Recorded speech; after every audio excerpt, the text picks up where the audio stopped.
I want to talk about the sound of freedom. My sister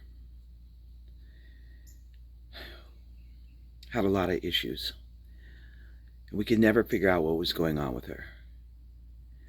And the sound of freedom really has touched my heart, because the sound of freedom, rest in peace to my little sister Darcy, lost her life because of sex trafficking and human trafficking. Darcy was 40 years old when she was found dead.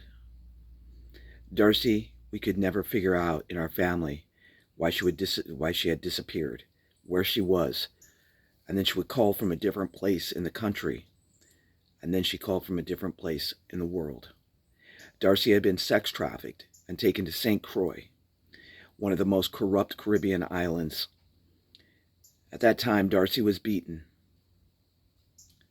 Darcy the U.S. Marshals came and got her because I called them.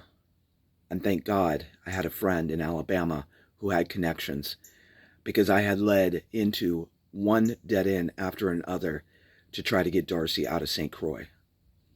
Darcy was taken to a women's shelter. She was so scared that she was in a corner, crying and hiding.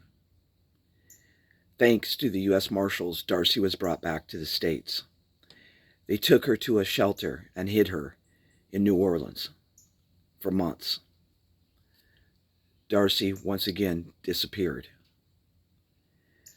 Darcy had a lot of emotional issues and problems from the things that were going on around her. And I believe that the drug usage that Darcy endured throughout her life was due to human trafficking. This movie, everybody needs to get out and watch it. Darcy was a victim.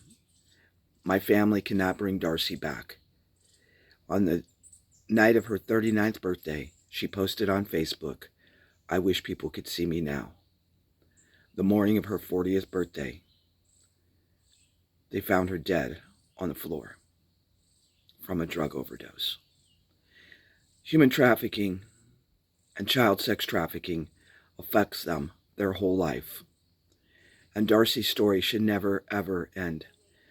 I hope that you'll go watch The Sound of Freedom and realize that this is happening every day, that children and women are disappearing around the world.